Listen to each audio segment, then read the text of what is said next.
Hello dear students, we will be discussing lesson number 12, Basics of Goods and Service Tax. In the previous chapter, we have seen the pre-GST era, various constitutional amendments to bring in GST. In this chapter, we will be learning what exactly GST is, and this is the beginning of learning GST. In this chapter, we will be seeing why GST has been brought about, how GST works, what is supply? What is the concept of supply under GST? The taxable event for GST to be charged is supply. So what is a taxable event? Taxable event is an event where a tax has to be charged. In our previous chapter, we learned how government had to bring in various amendments to the constitution to give concurrent powers to the state and the center. In this chapter, we will have an overview of goods and service tax. We shall learn how GST is levied with the help of various numerical examples and by understanding what is value chain. Article 246A has given the power to levy goods and service tax. There are a few items that do not come under the ambit of GST. The definition of GST says any tax and indirect tax that is levied on all goods and services other than alcoholic liquor for human consumption. That itself makes it clear that alcoholic liquor for human consumption does not come under the ambit of GST. Similarly, electricity is also not covered under GST. We know the point of taxation in GST is supply. So, what is supply? Supply includes sale, transfer, barter, license, lease, rental, disposal. These things are included in supply. There are basically two elements for supply. That is, supply should be for a consideration and supply should be in the course or furtherance of business. As well, supply should be undertaken by a taxable person. So, in our chapter, we will learn what supply means. We will learn what Schedule 1, Schedule 2 and Schedule 3 talk about. Schedule 1 talks about supply made in the course or furtherance of business without consideration. What does that mean? A while ago, we saw that there are two elements to supply. One is that supply should be for a consideration. Second, it should be in the course or furtherance of business. But there are a list of various items that has been given under Schedule 1 that even if there is no consideration, it shall still be considered as a supply. For example, you have your office in Mysore. You are building another office in Bangalore. So for that, you take architectural services from your sister in Australia, who is residing in Australia. The services that you take from your sister is in the course or furtherance of your business. Because she is your sister, you may not pay her anything. But still, such services that you take from her will be taxable event. That is, it will be considered as supply under GST. So, like this, similarly, there are a few other things that come under this list which shall be considered as supply even though there is no consideration. In Schedule 2, we will be talking about the things that are either considered as supply of goods or either considered as supply of services. Sometimes it becomes ambiguous to understand whether it is a good or a service. For example, when you go to a restaurant, what happens? They supply food, also they supply services. So, will you tax it as supply of goods or will you tax it as supply of services? So, under these cases, it has been clearly defined that supply of restaurant services will be considered as a supply of service and not as a supply of goods. So, under Schedule 2, it is given clearly what items are considered as goods and what items are considered as services. For example, if you are transferring any title of goods, suppose I own a car and I sell it to you. So, I am transferring the title of the car to you. It shall be considered as supply of goods.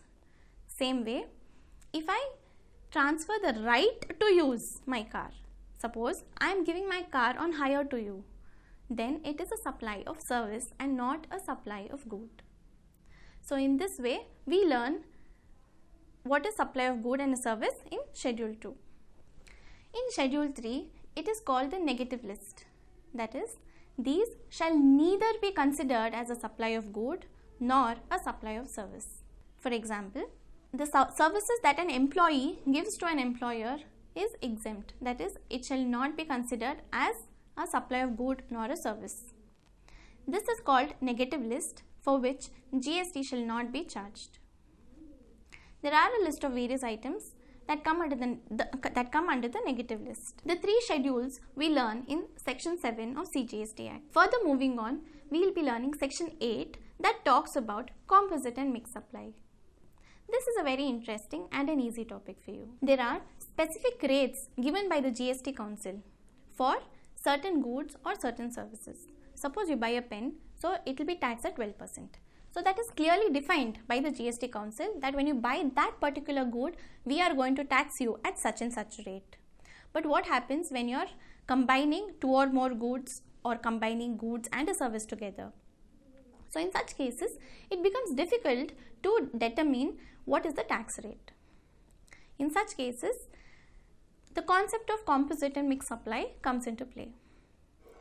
Composite and mixed supply is two or more taxable goods or services supplied in conjunction with each other in the course or furtherance of business, where you can identify the principal supply in the supply. Quoting a simple example for you to understand, when you buy an ice cream, you get a spoon along with it. So are you going to tax the spoon or are you going to tax the ice cream? You are getting two goods here, right? So in such cases, what happens? Ice cream is the principal component. Because you're buying the ice cream, you're getting the spoon along with it, right? So the principal component is the ice cream. The spoon is the ancillary component. So that will together be a composite supply. So when you're able to identify the principal component correctly, it is a composite supply. Because you're buying the ice cream, you're getting a spoon along free with it. The spoon is not sold separately. But in the case of our tie, belt and watch example, all three are capable of being sold separately.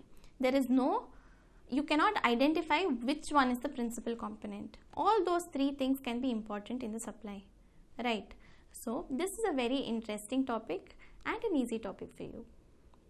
Moving forward, we will be talking about forward charge and reverse charge. Forward charge means I am the supplier. Okay, suppose I am the shopkeeper. I am selling some chocolates to you. So what do? In that 100 rupees, 85 rupees is the value of the chocolate. 15 rupees is GST. 100 rupees is the value of the chocolate. I am charging 100 rupees from you, right? So what am I doing? I am actually collecting 85 rupees from me, 15 rupees to the government. So 15 rupees I collect from my customer and remit the same to the government. This is called forward charge, where the supplier of goods or service collects the tax from the customer and then remits to the government. In some cases, what happens? The supplier is not registered under GST or he is not paying taxes under GST. The recipient of service has to bear the entire burden of the tax. This is called reverse charge. Under reverse charge mechanism, we learned that the recipient of service pays tax. How does that work? Now, suppose a director gives some services to a company. Who is the supplier of service here? Director. Who is the recipient of service? The company, right?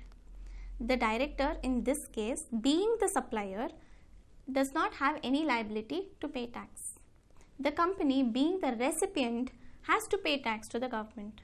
So this is one case of forward charge.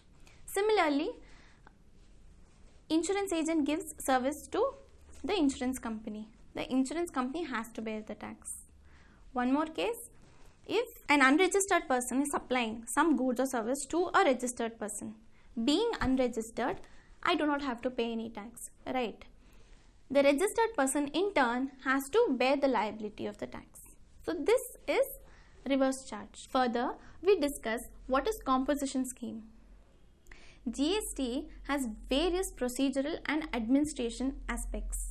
It is quite complicated for a registered person under GST to undergo such procedural things. He has to file monthly returns, annual returns, or in some cases quarterly returns, undertake GST audit. So there are various things that a registered person has to compulsorily do under GST.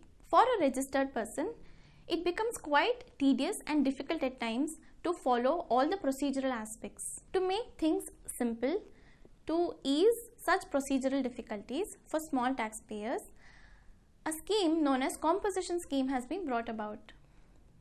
So who can opt for composition scheme? Every supplier whose aggregate turnover is less than 1.5 crores can opt for composition scheme. Under special category states, the threshold stands at 75 lakhs. Composition tax is a hassle-free tax mechanism. You do not have to keep filing monthly returns or go through various aspects or various complications that is required under GST. The taxpayer files quarterly returns and tax is paid directly at some percentage on the turnover. That is, for manufacturers it is 1%, for restaurant services it is 5%, for traders it is 1%. So if your turnover is 100 rupees, you pay 1 rupee tax to the government.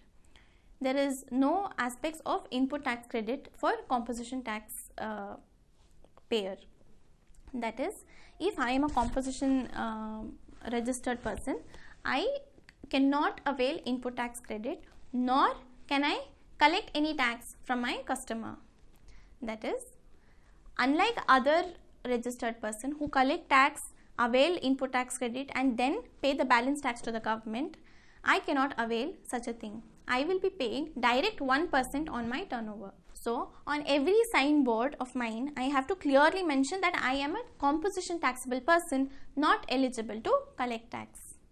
So there are various forms and rules that a composition taxable person has to undertake. We shall be studying all of them in our concept.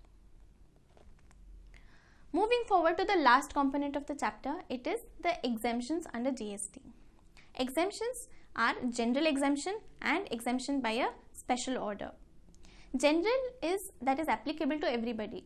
Suppose for milk, curd, wheat, for such things there is no GST. So it is applicable all over India to every person. But if it is a special exemption, then such an exemption is available full 100% or is available partly to that specific person. So we shall be studying what are the various exemptions and how by notification the government can give various exemptions to the taxpayers. This chapter is very interesting to understand the various basic components of goods and service tax. I request all of you to use different colors of markers and highlighters. Use sticky notes at the top corner of your page, that whenever I am explaining examples or giving explanation to those concepts, you write it down so that it is helpful for you to remember later on and study well for your examinations. Hello everyone, I hope you all are doing good. In this video, let us learn about the basic concepts of GST. First, let us see the meaning of GST. GST is a single unified tax on every value addition right from manufacture to sale or to consumption of goods or service. We know that GST is one tax that has replaced all the indirect taxes in the country today. Only customs law is prevalent other than GST. With the advent of GST, the legacy taxes on manufacture, that is, before the advent of GST, excise duty would be levied on manufacture, central sales tax would be levied on interstate sales, value added tax would be levied on intrastate sales, intrastate is within the state, and service tax would be levied on all the services. All these have been subsumed to form one tax, that is GST. So there has been a paradigm shift. It means there has been a great shift in the way we are levying taxes in our country today. We have moved from source-based taxation to destination-based taxation. Source-based means before, taxes would be levied on the manufacturing point. Now, taxes are levied at the consumption point. GST is also labeled as destination-based or consumption-based tax. GST also does away with the cascading effects of taxation. We shall see the meaning of these terms one by one. First, let us see consumption-based tax. Suppose Karnataka is the manufacturing state. Okay, and the goods are moving from Karnataka to Tamil Nadu. So Tamil Nadu is the consumer state. What happens in GST is all the revenue from GST will move to Tamil Nadu. So Tamil Nadu, being the consumption state or being the consumer state, will receive all the revenue from GST. So that is why it is called as consumption based tax. Destination principle. In the value added chain, consumer is the last point in the chain. So all the tax burden, the final tax burden, will be borne by the consumer. That is why it is called as the destination principle. GST is levied on all goods and services. Goods are those that have movable property, and services are those which are not goods. So that is what the definition says.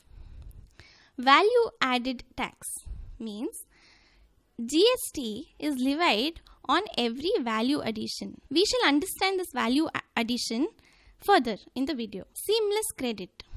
Whenever a person in the value chain purchases something and he pays tax on the purchase, that is tax on the inputs, he is eligible to get a credit of the tax that he has paid on such purchases. So that is known as input tax credit. GST is levied on all states, that is including Jammu and Kashmir. Let us understand GST better by understanding what is meant by value added chain. First, for example, wholesaler is the first point. For example, wholesaler is the first point, then the goods move towards the retailer, and then the goods move towards the consumer. First, if the wholesaler has purchased from the manufacturer, okay, goods worth rupees 100, and he does a value addition of rupees 30, right? So to make profits, and he'll add all his costs. Value addition would be his cost and his profit percentage.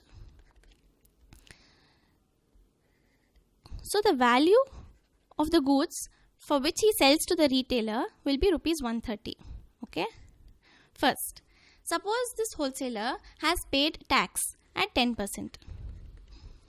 First, he pays tax to the manufacturer at 10%. That is, here he has paid rupees 10. Okay. So on input he has paid rupees 10. On output, when he is selling to the retailer, he will collect rupees 13 from the retailer. So he will collect from the retailer rupees 13. He has paid rupees 10. So what is the difference amount? 3 rupees. Okay. So the ultimate tax that he will be paying to the government is 3 rupees. This is the credit that he is going to get for the purchases, for the tax that he has paid on the purchases.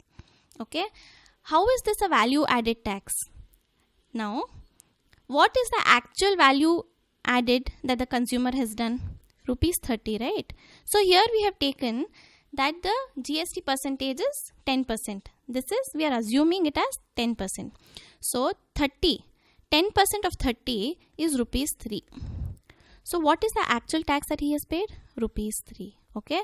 So GST is a value added tax because tax is levied on every value addition made by the supplier.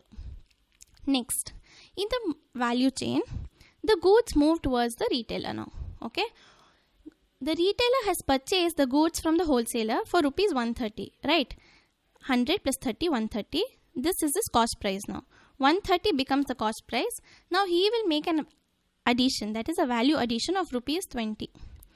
And so his goods are worth rupees 150 now.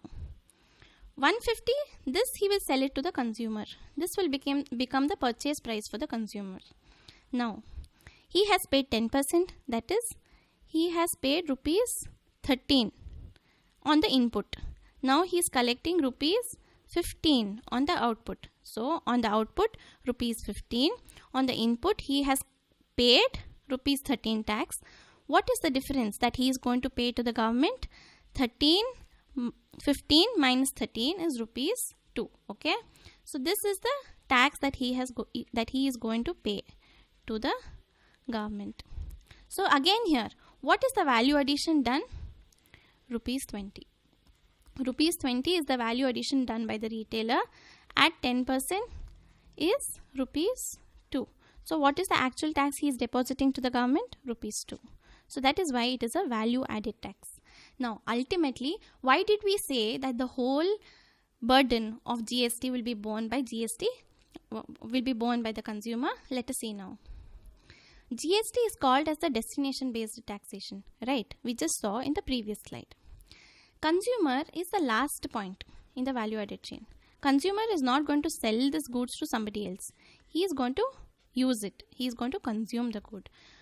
Now, this consumer purchased the goods for rupees 150. So, this is his purchase price. How much tax did he pay at 10%? Rupees 15. Correct.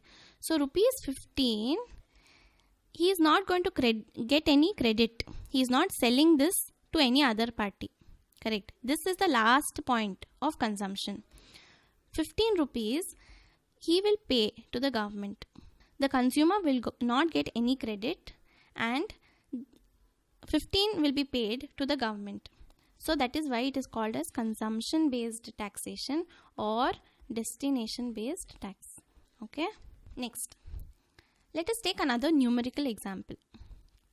First, wholesaler is party A. Okay. Then wholesaler sells to retailer, party B. Retailer sells to consumer, party C. Now, we are talking on the part of the retailer now. Imagine you are a retailer now. Okay. Retailer is the shopkeeper. First, he purchases goods from the wholesaler. Purchase, right?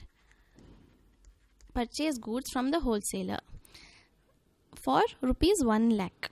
1 lakh is the value of supply. Pays a GST of 18%.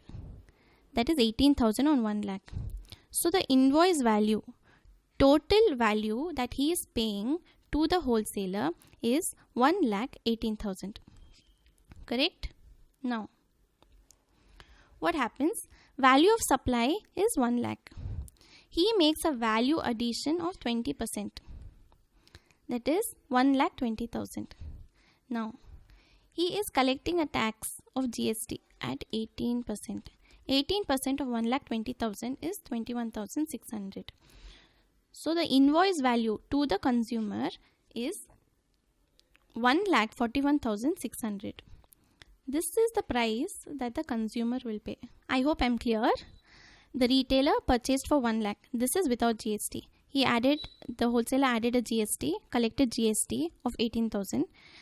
So he pays 1,18,000 to the wholesaler. Now the retailer will make a value addition on this. That is plus 20%. So the value of supply will become 1,20,000. And he charges GST at 18%. That is 21,600. That is he collects from the consumer. This he paid. Now, the invoice value to the consumer became 1,41,600. Now, let us see how the credit mechanism works. On the part of the wholesaler, what happens? B is the retailer, okay? B is the retailer. Wholesaler is A. Customer or consumer is C. Right? So, tax collected from B is 18,000. We saw in the previous slide. The wholesaler collected 18,000. Now, the wholesaler collected 18,000 and he remitted the same to the government. So, his final tax incidence is nil. He collected 18,000. He paid 18,000 to the government. Now, retailer. C is the customer. We saw in the previous slide. Here he collected 21,600 from the customer. C is the customer collected. How much did he pay to the wholesaler? A is the wholesaler, right? Wholesaler. He paid 18,000. Now he collected 21,600, paid 18,000. That is, this is input tax. How much did he pay to the government? 21,600 minus 18,000 is 3,600. Now, coming on part of the customer, B is the retailer, right? B is the retailer. The consumer paid 21,600. Here we see, right? In total, he paid 1,41,600, where the actual value of the supply was 1,20,000. GST part is 21,600. So the consumer pays 21,600 to the government. So the final tax incidence is borne by the consumer. So along with these numerical examples, we have learned what is consumption based taxation, what is destination based taxation, and how the consumer is the last point or the last point in the value chain, and who bears the final tax incidence. Now let us see what is dual GST model. India has adopted a dual GST model where the central government and the state together levy the tax. Suppose on every supply, what happens if it is an intra-state supply? If it is an intra-state, suppose within Karnataka and within Karnataka, okay, what happens? CGST and SGST are levied together. Suppose this is Mysore and some goods are moving to Bangalore, and the goods are worth rupees 100, okay, and GST at 18%. 18 rupees, total would be 118. Here in this 18% component, 9% is CGST, another 9% is SGST. So rupees 9 goes to the central government, rupees 9 goes to the state government. Same case, if goods are moving within a union territory, okay, instead of SGST, UTGST, that is Union Territory GST, will be levied. Now we spoke about intrastate, that is within the state or within the Union Territory. Now talking of interstate, suppose if goods move from Punjab to Andhra Pradesh, okay. Now with the same example, rupees 100, goods are worth 100, 18 rupees integrated GST will be charged, okay. So this is the mechanism of dual GST model that has been adopted by our government. Now let us see what are the items that are presently not taxable under GST. First, these items do not come under the purview of GST, but by a notification, the government can at any time include these goods under GST. First, petroleum, crude and petrol. GST is not levied, but central excise duty is levied, okay. Then high speed diesel, central excise duty is levied. Natural gas, central excise duty. Electricity, state government, state excise duty is levied. Alcohol for human consumption, state excise duty. Aviation turbine fuel, central excise duty. Another interesting part is tobacco. On tobacco, both excise duty and GST are levied, okay. I hope you've understood the contents in this video. Thank you.